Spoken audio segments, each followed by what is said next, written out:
Hola, ¿cómo estáis? Mi nombre es Natalia Oriol, soy coordinadora del Departamento de Educación de la Fundación Franz Weber y durante esta sesión os voy a presentar diferentes contenidos teóricos sobre educación humanitaria.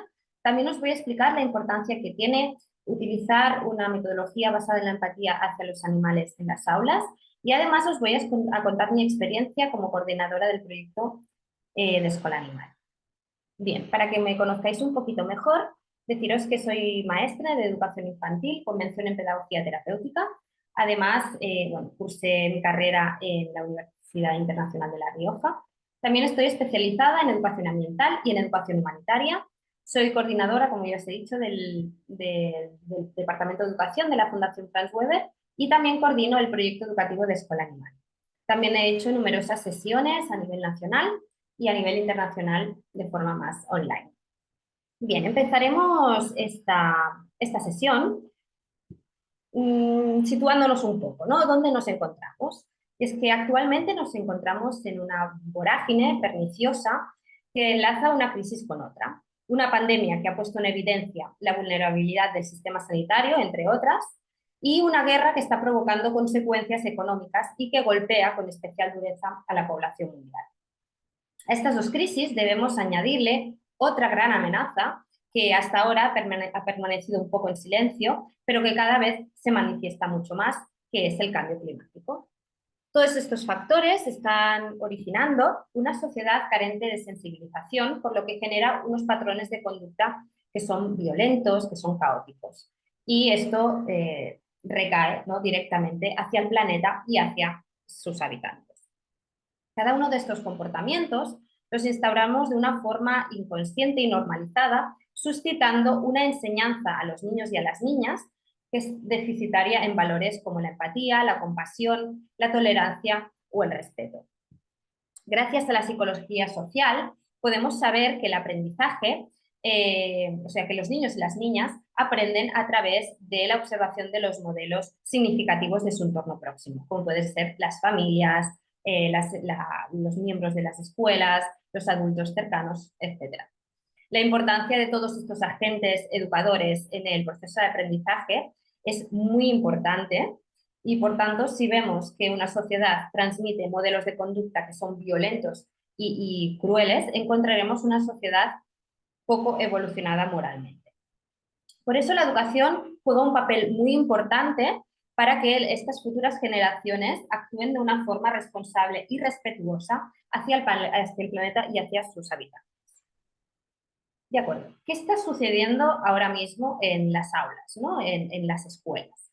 Como podéis ver en la presentación os he puesto dos datos muy importantes y muy peligrosos, ¿no? En el que dice de que 6 de cada 10 niños sufren todos los días acoso y o ciberacoso en el mundo. 7 de cada 10 niños sufren todos los días acoso y o ciberacoso en España. Bien, estos datos bastante peligrosos, como ya os he dicho, lo que generan que es que el impacto de esta violencia afecta en los diferentes procesos madurativos del niño o de la niña, tal y como apuntan diferentes investigadores, y esto se manifiesta en unas consecuencias que puede comprender desde la deserción como problemas graves psicológicos, que esto puede afectar tanto en el presente como en el futuro.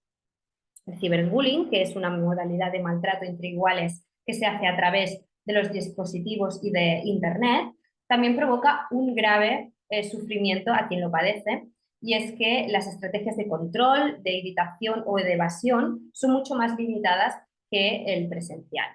Entonces, para prevenir estas situaciones de bullying, ciberbullying, debemos ir más allá, ¿no?, de la formación que podemos tener como maestros, como madres, como padres, y lo que tenemos que hacer es focalizarnos, ¿no?, en hacer una verdadera prevención a través de una toma de conciencia, a través de una gestión de sentimientos y unas pautas de actuación de los implicados, ¿no?, ante situaciones que se vayan produciendo en las diferentes aulas. Bien, pasamos a la violencia interrelacionada. No sé si alguno de vosotros conocerá qué es, pero bueno, es un término que se utiliza para relacionar distintos tipos de violencia. De forma relativamente nueva, también ha sido propicio para explicar el vínculo entre maltrato hacia los animales y otras formas de violencia social, siendo muy común dentro de la violencia intrafamiliar o más bien denominada violencia de género. Es importante comprender esto porque hay muchos niños y niñas que acuden a las escuelas que provienen de hogares que a simple vista no manifiestan signos por los que se debería preocupar, ¿no? Identificar, por lo tanto, situaciones de violencia es una tarea bastante compleja, pero es muy necesaria y en este sentido las violencias dentro del aula, como hemos visto el acoso escolar, como el bullying y el maltrato animal, suelen ser una de las formas más visibles que se pueden conducir al descubrimiento de un problema mucho más profundo. Para explicarlo de una forma más práctica, en los entornos familiares violentos, la violencia más recurrente es la violencia de género. Esta violencia suele ocurrir delante de las niñas y de los niños de la pareja y en muchos casos incluye a los animales de distintas formas.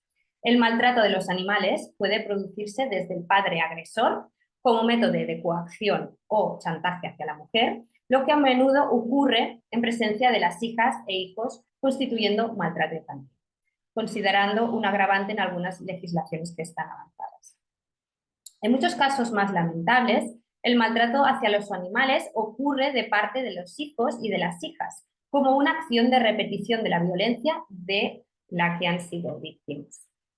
Profesionales de la psicología y de la psiquiatría coinciden en señalar cómo la exposición de los menores a agresiones hacia los animales en el entorno familiar reviste una especial intensidad de la percepción del niño o de la niña, que sufrirá angustia y dolor por la violencia que es presenciada. Por otro lado, es importante destacar que tanto los estudios con muestras de mujeres víctimas de violencia de pareja como los estudios que han encuestado directamente a los hijos o hijas de estas mujeres indican que los niños y niñas testigos de maltrato animal presentan un riesgo mayor de incurrir ellos mismos en actos de crueldad hacia animales y son más propensos a maltratar e incluso matar animales de la familia que aquellos niños que no han presenciado este tipo de violencia en sus hogares.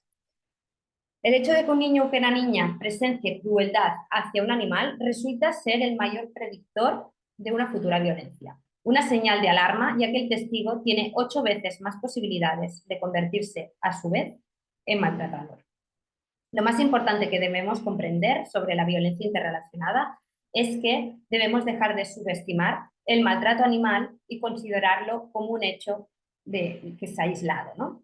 Que tiene mucha más relación una violencia con otra. Bien, y pasando a la relación humano-animal, como ya hemos comentado, ¿no? La pandemia del COVID-19 ha puesto en evidencia la vulnerabilidad, ¿no? No solo del sistema sanitario, sino también el económico y social. Pero además ha reafirmado que la relación que tenemos con los otros animales es cruel y es abusiva. Ante esta situación, replantearnos el trato que ejercemos hacia los otros animales debe ser urgente y, sin lugar a dudas, debemos ampliar nuestro círculo de consideración y de compasión. Remontándonos un poco a nuestros orígenes, podemos observar cómo los homínidos se relacionaban con el resto de la naturaleza de forma igualitaria, sin autoridad, sin jerarquía. No dominábamos la naturaleza, sino que cogíamos lo que nos parecía necesario e indispensable para sobrevivir. Pero llega el Neolítico y con ello la única gran revolución de la historia de la humanidad que lo cambió absolutamente todo y en su máxima profundidad. La humanidad se convirtió en sedentaria y empezó a dominar la naturaleza a través de la agricultura, de explotar animales o a menospreciar a los humanos a través de la esclavitud, como puede ser a otras culturas, a diferentes sociedades o sobre todo a la mujer. La religión, a su vez, apoya al hombre, dejándole en una posición de Dios en la tierra y se le otorga el privilegio de maltratar a la naturaleza y a sus habitantes. Y desde entonces no hemos dejado de hacerlo.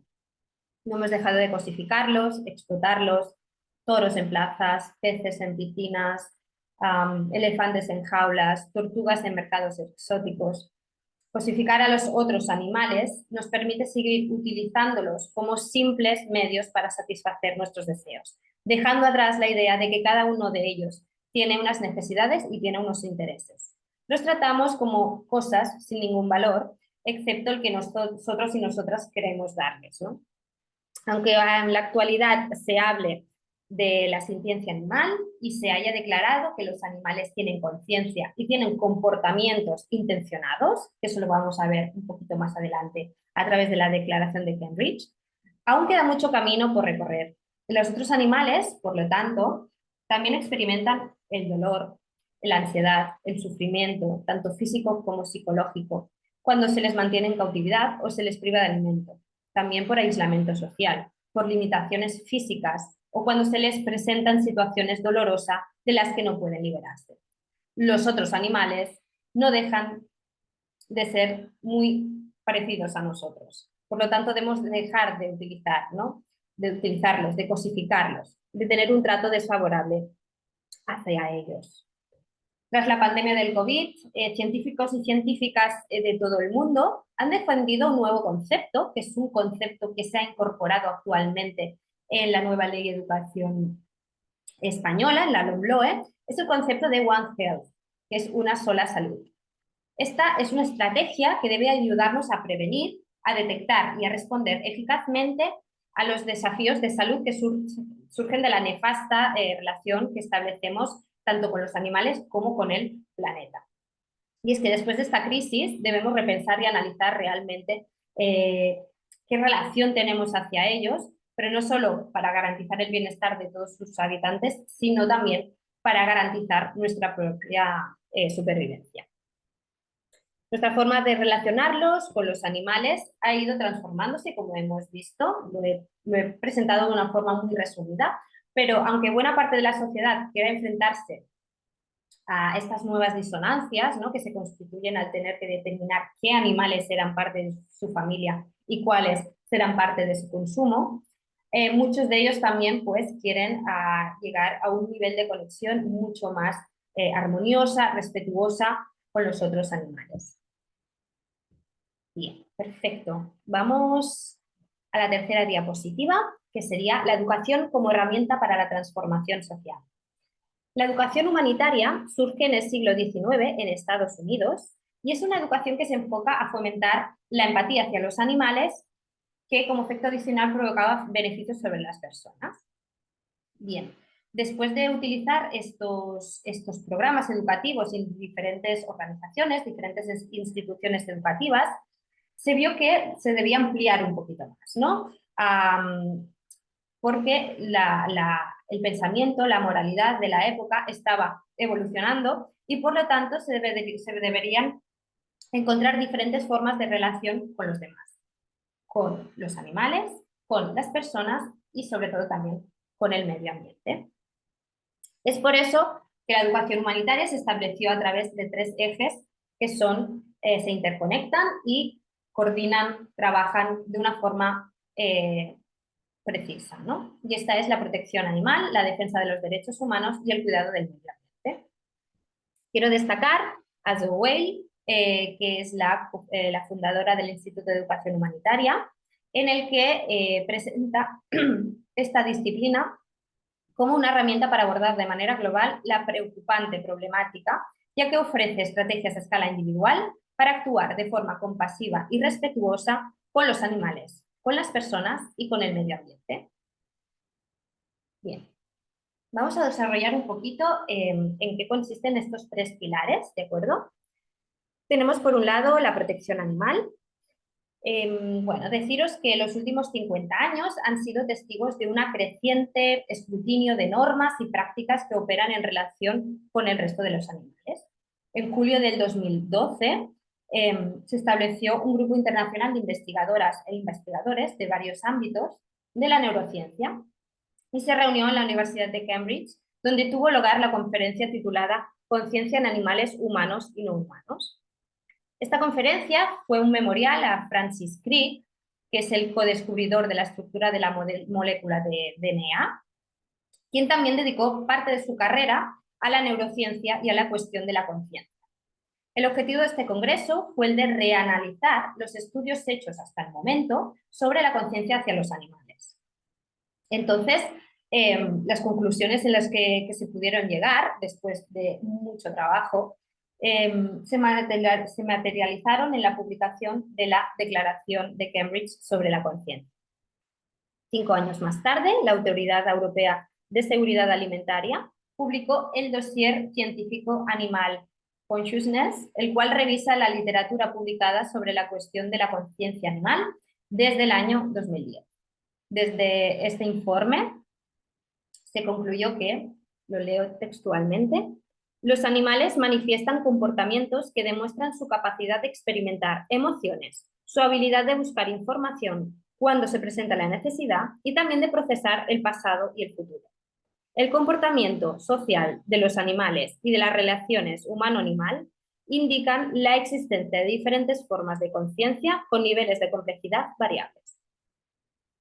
A través de estas palabras, por lo tanto, podemos ver que los animales son capaces de tener experiencias positivas y negativas, por lo que la capacidad sintiente implica una calidad de vida o un bienestar experiencial.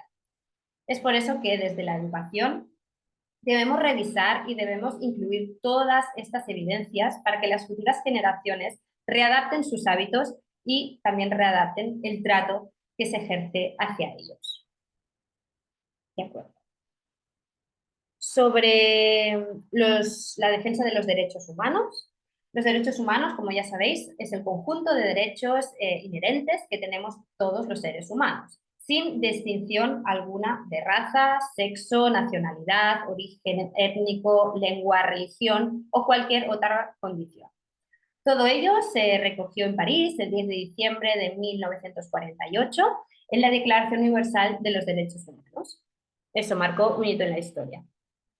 El panorama actual, pero como ya hemos avanzado un poquito, ¿no?, en estos antecedentes que os mostraba, está caracterizado por el recrudecimiento de las desigualdades sociales, culturales y sobre todo económicas. Adultos, niños y niñas de todo el mundo sufren muchas penurias y los diferentes conflictos que se dan entre países provocan violencia, desempleo, explotación infantil, migraciones masivas, racismo, xenofobia. Es por eso que, aunque estén establecidas unas directrices para velar por los derechos humanos, queda mucho camino aún por recorrer. Para poder prevenir actos y conductas como las que hemos ido exponiendo y superar esta injusticia social, la educación vuelve a ser una herramienta más que necesaria. Dotar a las futuras generaciones de valores basados en la empatía, el respeto y la tolerancia debe ser indispensable para que se conviertan ellos en un agente de cambio, ¿no? Por tanto, aquí queremos destacar lo que es la educación para la paz, que lo que hace es preparar al individuo para la búsqueda de armonía en las relaciones humanas a todos los niveles, ¿de acuerdo? También promueve el análisis crítico de la realidad, fomenta la concienciación e iniciativa a buscar soluciones para diferentes problemas que se puedan ir dando. Y por último, el cuidado del medio ambiente. Decir que durante el siglo XX, y en pleno cambio de pensamiento en la situación de gravedad del planeta, se creó un documento llamado la Carta de la Tierra, para recoger algunas pautas de actuación para poder transformar la humanidad en una sociedad mucho más sostenible, justa, pacífica e íntegra. Después de numerosos diálogos, diferentes propuestas planteadas por diferentes personas, se instauró la Carta de la Tierra en el 2000, y se presentó el 29 de junio en la sede de la UNESCO en París, en el Palacio de la Paz de La Haya. Este documento, la Carta de la Tierra, ha sido elaborado con la mayor apertura y participación jamás recordada a nivel internacional y podríamos designarla como la Declaración de los Derechos de la Tierra y de todos los seres vivos. Bien, ¿y cómo esta Carta de la Tierra ayuda, ¿no?, a que se pueda transmitir todo esto a las futuras generaciones? Bueno, pues diferentes discusiones que se fueron dando en Brasil en 1992, se empezó a desarrollar paralelamente un nuevo término, la ecopedagogía, que como tenéis aquí, surge de la necesidad de crear y adaptar una pedagogía sostenible dentro de este nuevo marco de actuación. Este nuevo movimiento no quiere ser una pedagogía más, ni tampoco que se relacione con la educación ambiental, ¿de acuerdo? La ecopedagogía recoge la necesidad de reorientar el currículum educativo para que, como ya decía Jean Piaget, los contenidos sean significativos, y consecuentemente las nuevas generaciones actúen de forma responsable y respetuosa hacia el medio ambiente y hacia todos los habitantes. Actualmente podemos encontrar algunas experiencias donde se trabaja la ecopedagogía a través de la educación ambiental o a través del desarrollo sostenible, como por ejemplo el documento de educación para los objetivos de desarrollo sostenible que pretende guiar a los y las profesionales de la educación a través de la exposición de diferentes objetivos y diferentes recursos relacionados con la sostenibilidad. Perfecto. Pasamos a la siguiente diapositiva, que sería la educación en la empatía hacia los animales. Bien, primero de todos debemos hablar sobre la inteligencia emocional, que es la capacidad de comprensión y autogestión de las propias emociones, ante las situaciones que se suceden a lo largo de la vida por una parte y la gestión de la interrelación con los demás seres sintientes por otra. Uno de los pilares fundamentales de la inteligencia emocional sería el autoconocimiento y también la autorregulación de las emociones. Pero hay otra muy importante que sería la empatía. La empatía es el proceso socioemocional básico en el desarrollo de las personas, que implica la capacidad de identificar, comprender y compartir las emociones de los otros. De forma que si una persona tiene la habilidad de empatizar y por lo tanto de prever las consecuencias de sus acciones, disminuirán la probabilidad de dañar a las otras personas y aumentará la probabilidad de ayudar. La educación para el desarrollo de empatía es el nivel básico imprescindible para poder desarrollar habilidades que conforman una inteligencia emocional que será adecuada. Si desarrollamos esta capacidad, haremos que se disminuya la probabilidad de desarrollar otro tipo de comportamiento, normalmente violencias, ¿no? Y además se generalizará en el resto de los seres. El aprendizaje de la empatía, también os quería comentar, se facilita y se produce por medio de la biofilia, que es un término que se utilizó por Erich Fromm hasta Wilson y Keller. Para describir este término, lo que indica es la necesidad que tiene el ser humano por conectarse con la naturaleza y el resto de los seres vivos. Es un vínculo que en la infancia está altamente desarrollado y que si no se trabaja cuando va creciendo, este irá desapareciendo.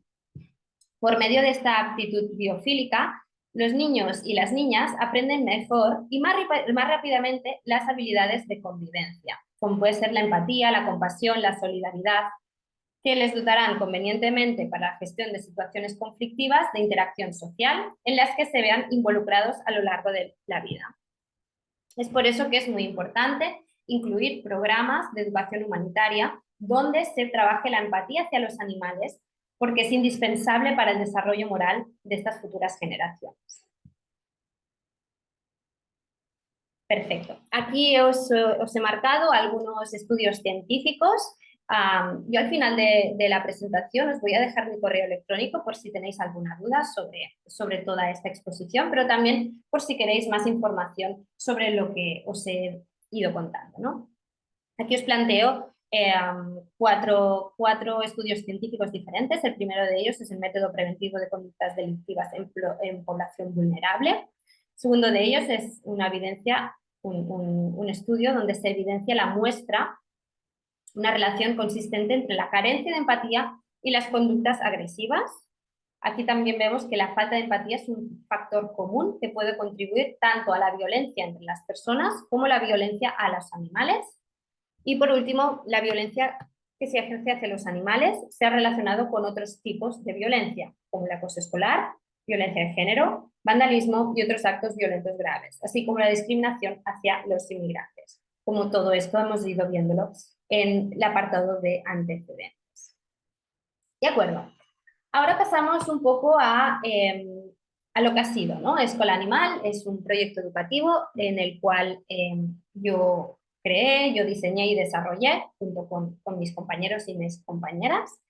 La Asociación Animalista Libera tuvo la posibilidad de presentarse en los presupuestos participativos de la ciudad de Sabadell, en Barcelona, y gracias a la experiencia de Proda, que se implicaron muchísimo, también a la Fundación Franz Weber y la colaboración de COPA, que es Coordinadora de Profesionales para la Prevención de Abusos, pudimos ir creando diferentes programas educativos de diferentes características y también de diferentes naturalezas. El primero de ellos es Lámina Animal. Este es el programa más profundo de todos. Como características tenemos un alumnado de 8 a 10 años, 12 sesiones, tal vez un poquito más, porque ahora hemos ampliado un poco más el contenido, sesiones de 60 minutos, y unas láminas de refuerzo. La idea es que el niño, después de cada sesión en el aula, pueda recibir una lámina con todo lo que se ha trabajado en la sesión y para que de esta forma puedan llevarla a casa, puedan trabajarlo con sus familias y sus familias también vean, ¿no? Qué tipo de contenido se está dando en este programa educativo. Lo particular de este programa es que pudimos hacer un estudio psicométrico, es decir, pudimos analizar los cambios en las habilidades y los comportamientos de los niños y de las niñas al aplicar este programa en concreto, en el programa de Lámina Animal. Los resultados, como podéis ver aquí, fueron muy significativos, ya que vimos un aumento de la empatía en alumnos concretos, sobre todo en alumnos que ya desde el inicio tenían una empatía bastante baja. También vimos que las niñas presentaban unas puntuaciones más altas que los niños, tal y como apuntan diferentes autores. Y también un punto muy importante es que pudimos ver que había una atracción intrínseca hacia los animales, que esto ayudaría a proporcionar motivación para adquirir nuevas actitudes, pero también contenidos que no tengan nada que ver con los animales, ¿no? Sería como un dato muy revelador. Aquí os muestro un poco de fotografías de lo que fue Lámina Animal. En esta segunda fotografía, como podéis ver, es todo el material, es un dossier para el educador o educadora, todas las láminas y, bueno, algunos folletos, algunos pósters para colgar en el aula, etc. Bien, pasamos a Bellas Bestias. Bellas Bestias es un programa educativo en el que, como objetivo principal, queremos que el alumnado se plantee cuestiones humanas para entender cuestiones animales y, en este caso, mostrar la belleza de la libertad de los animales en sus hábitats para entender la importancia de la nuestra. También, este programa lo dimos al alumnado de 8 a 10 años en una sesión de 90 minutos, ¿de acuerdo? Es un poquito más porque ahora vemos en el desarrollo, primero vemos un vídeo donde se exponen todo tipo de animales en estado salvaje. Es muy importante que la elección de estos animales estén tomados a conciencia, es decir, que sean animales que vivan en su medio más próximo, porque de esta forma se generará mucha más empatía que no pues un animal que vive mucho más lejos, como puede ser pues, un oso polar o un canguro en Australia, ¿no? Después de visualizar el vídeo, lo que hacemos es guiar un poco un debate, ¿no? Preguntando qué han visto, qué han sentido, qué creen que quieren manifestar esos animales, les gusta, si no les gusta, etc.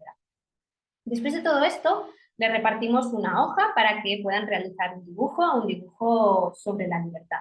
Nosotros queremos que expresen lo que significa para ellos la libertad y lo hagan a través pues, del dibujo. Y al final de todo esto, lo que hicimos fue la fiesta de Escuela Animal, en el que presentamos, como podéis ver aquí, presentamos los diferentes dibujos, ¿de acuerdo? Como podéis ver, pues hay un niño de la escuela de Andreu Castells, de cuarto de primaria, en el que pues estaba dibujando cómo estaba en contra, ¿no? De los circos con animales, con el domador, etc.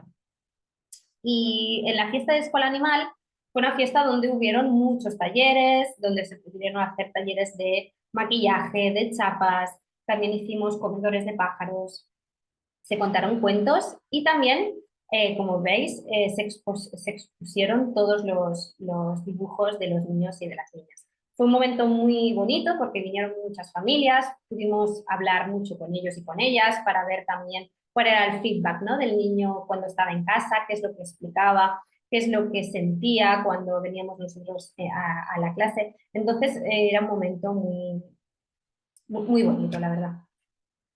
Bien, Fauna y Flora es otro de los programas educativos. Aquí lo que queríamos era mostrar la cruda realidad que viven los animales cautivos y encerrados, especialmente la cautividad de las aves, ¿de acuerdo? Como en los otros dos programas, alumnado de 8 a 10 años, una sesión también de 90 minutos. Tiene un poco el desarrollo de Bellas Bestias, como podéis ver. Lo que hacemos primero es visualizar un vídeo, donde en este caso vemos cómo es el nacimiento de un pájaro, desde el huevo hasta que crece, pero cuando crece y cuando emprende su vuelo a descubrir pues, nuevos hábitats y nuevas aventuras, es cuando vemos, ¿no?, cómo se parte un poco la imagen y vemos cómo bueno, mucha gente los encierra en jaulas para comercializarlos como especies exóticas o también para tenerlos en sus balcones, ¿no? A partir de este vídeo abrimos también un debate. Queremos que los niños expresen lo que sientan en ese momento. También queremos conocer si los niños y las niñas que están en ese momento tienen este tipo de animales en casa. Es muy importante eh, decirles a los niños y a las niñas que no deben ahora liberar a estos pájaros porque son animales que han vivido en cautividad y que morirían al cabo de muy pocas horas, ¿no? Es muy importante que seamos conscientes de que nuestras palabras pues, tienen un efecto, ¿no?, a estos niños. Por lo tanto, lo que les debemos decir es que si tenéis un animal encerrado, o sea, si tenéis un pájaro en este caso encerrado, lo que podéis hacer es darle toda la libertad que podáis dentro de estos límites, ¿no? Podéis dejarlo en una habitación que huele algunas horitas al día, darle pues mucho cariño, hablarle mucho, bueno, intentar pues que el niño tampoco entre, que no se frustre, ¿no? También, como parte del desarrollo, encontramos que los niños y las niñas deben hacer una realización del relato. Que los niños y las niñas deben escribir un cuento, una aventura que hayan vivido con un animal, o también puede ser una aventura inventada, ¿de acuerdo? Lo que queremos es que se plasme ahí la importancia de mantener a los animales libres, ¿de acuerdo? Una vez se ha realizado el relato, lo que hacemos es una salida, hacemos una excursión que junto a otra entidad de protección animal o una entidad ecologista nos ayudará a que podamos plantar un árbol, ¿de acuerdo? Bajo el lema, si te gusta el canto de los pájaros, no los encierres, planta árboles. Aquí tenemos un poco de lo que fue la plantación de árboles. Fue muy bonito también porque invitamos a las familias a que vinieran, hicimos una previa charla, ¿no?, sobre en qué entorno nos encontrábamos, cuáles eran las especies de árboles que necesitaban vivir allí, cómo se está cuidando el entorno, qué herramientas utilizaríamos para poder plantar esos árboles, y la verdad es que fue muy bonito. Bien, y por último programa tenemos el de convivencia responsable. Convivencia responsable es un término que surge de ERA, ¿de acuerdo? Ellos hicieron un estudio sociológico sobre cómo la comunidad de Ecuador, de Guayaquil concretamente, cómo reaccionaba o qué comportamientos tenían hacia sus animales de familia, ¿de acuerdo? A partir de toda esa información se pudo hacer un manual de convivencia responsable, se hicieron diferentes charlas, etcétera. Lo que hicimos aquí en Cataluña, en Sabadell concretamente, fue adaptar todo ese contenido, las necesidades y sobre todo al contexto de aquí, y pues eso, presentar a la ciudadanía las premisas necesarias para que los animales de familia vivan sanos y vivan felices, ¿de acuerdo? Como características tenemos alumnado de 8 a 10 años, una sesión de 60 minutos y esa adaptación del manual de convivencia responsable, ¿de acuerdo?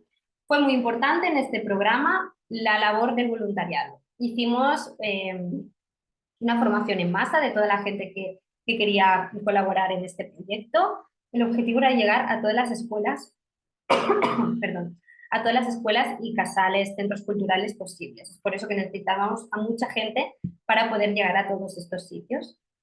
Por otro lado, también hubo una implicación de profesionales,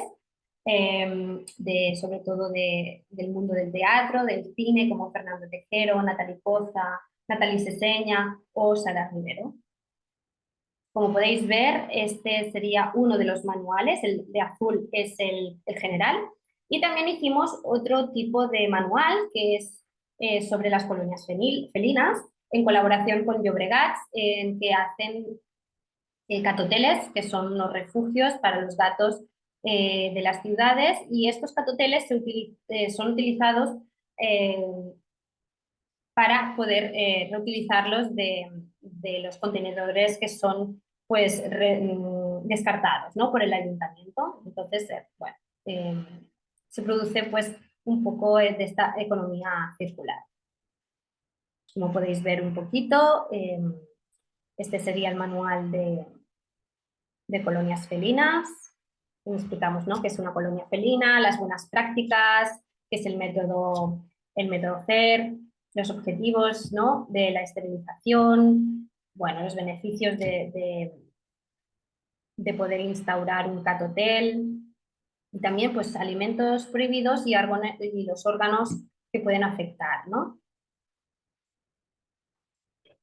Y aquí os muestro un poco cómo fueron las charlas de convivencia responsable con los voluntarios, y en esta que veis con tanta gente, por ahí estaba Fernando Tejero, les encantó este día, fue genial para ellos y para nosotros también, ¿no? Porque al final, si un contenido se explica o lo cuenta una persona que ves en la televisión, pues como que impacta, ¿no?, y cala mucho más.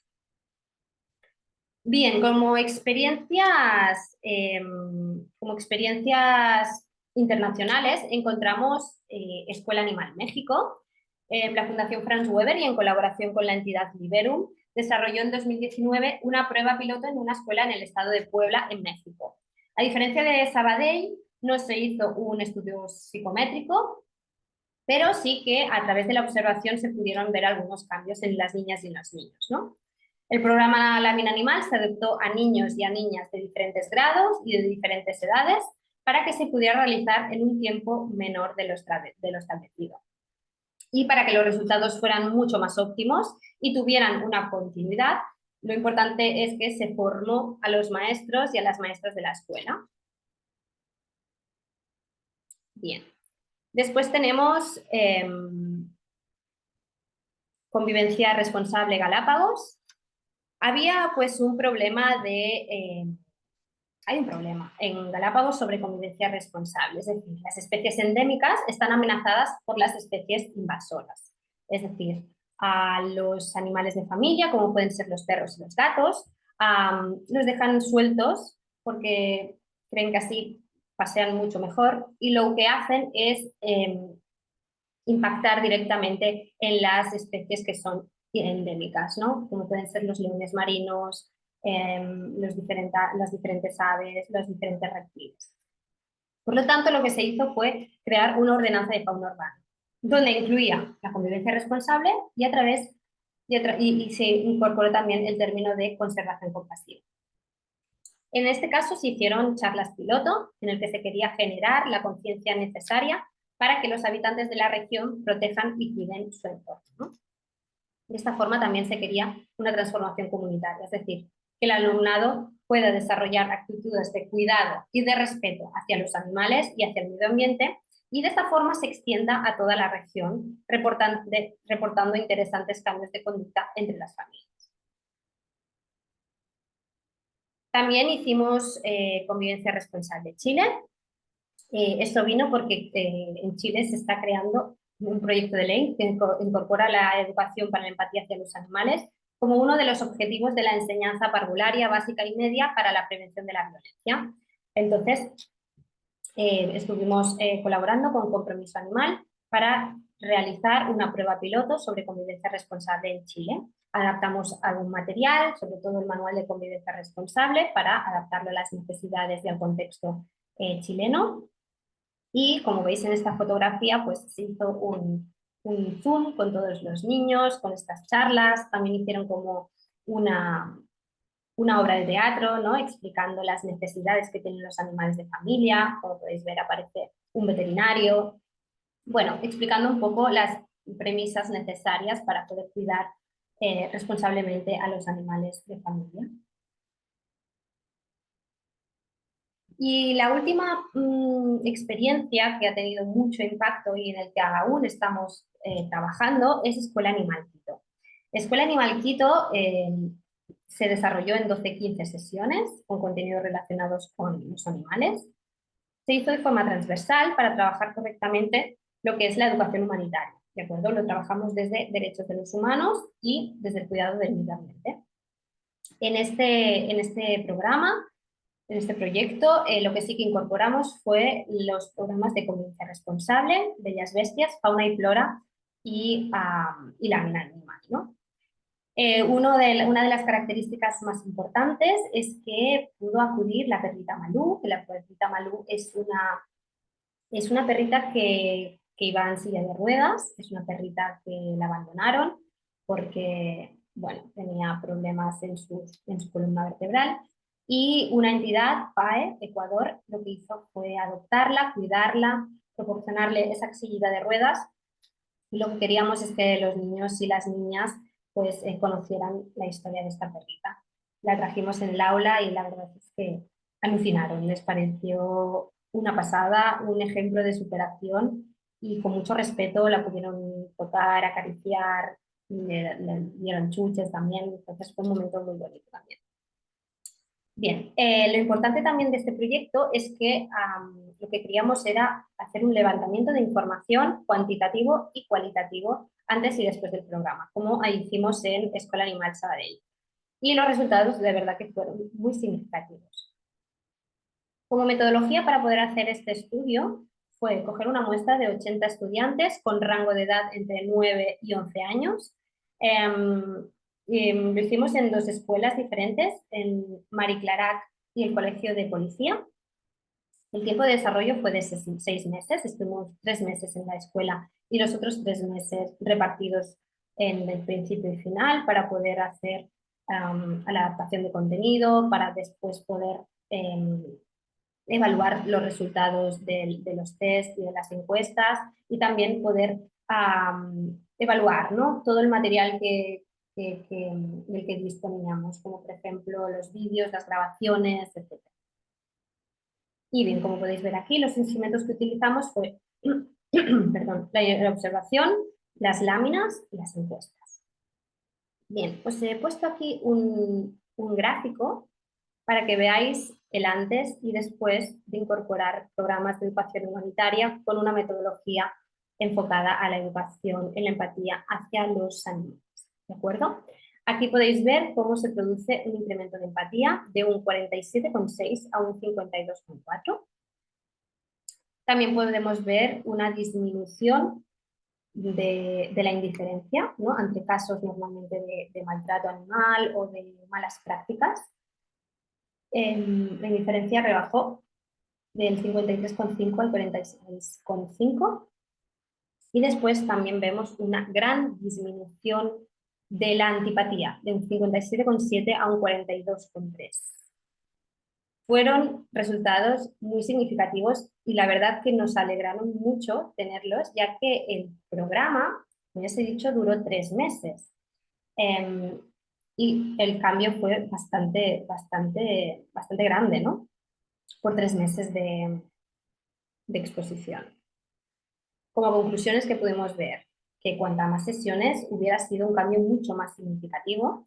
También pudimos ver en la evaluación de los diferentes test que había un cambio de percepción en los animales de consumo, porque hablábamos también de cerdos, de vacas, y también había un cambio de percepción a animales que son estigmatizados, como pueden ser las ratas, pero también las palomas. Pudimos ver como al principio hacíamos preguntas de ¿qué te parecen este tipo de animales? ¿Te gusta? ¿Qué haces cuando ves uno en la calle? Etcétera.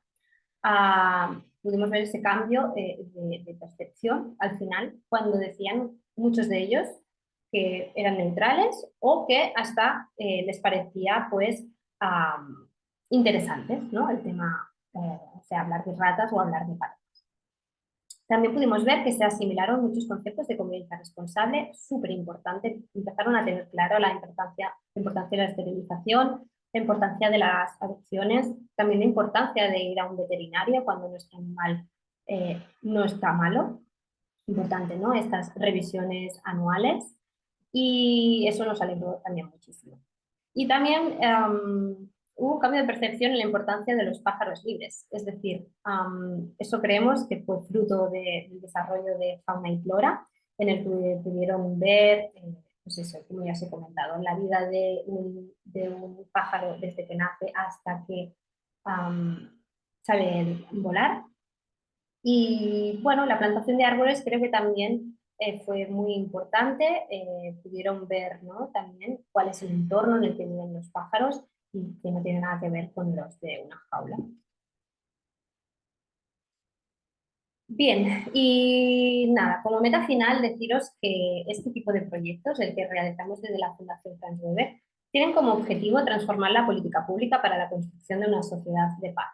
Ahora con la nueva ley educativa, la LOMLOE, se han podido incluir diferentes propuestas sobre educación y la empatía hacia los animales.